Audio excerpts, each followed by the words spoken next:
Identify பண்ணுறது முக்கியம்.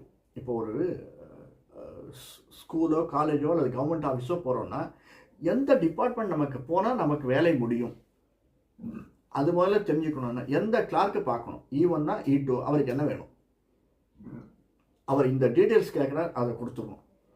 இவ்வளோதான் வாழ்க்கை. அதே மாதிரி அந்த திசைக்குடையவனை நம்ம என்ன பண்ணினா நமக்கு லைஃபு மேன்மையாக இருக்கும். சனி முக்கியம். ஏன்னா சனி 19 வருஷம், முன்ன குரு பின்ன புதன், இந்த 3 பேருக்கு நம்ம என்ன பண்ணணும், இவர்களை பிடித்து கொள்வர். ஏன்னா சனியினுடைய வீட்டில் இருக்கும். அதனால் சனிக்கு நிச்சயமாக செஞ்சாகணும். சனியை கடைசி வரைக்கும் ப்ளீஸ் பண்ணிகிட்டே இருக்கணும் சார். இந்த மாதிரி கயிறு கட்டுறது, கருப்பு கயிறு நம்ம கட்டிக்கிறது தயவு செஞ்சு காலில் சில பேர் கட்டுறாங்க, எனக்கு அது உகப்பில்லை, கையில் கட்டிக்கோங்க. அல்லது சனி இந்த யானையினுடைய முடியோடு சேர்ந்த வெள்ளியில் கையில் மோதிரம்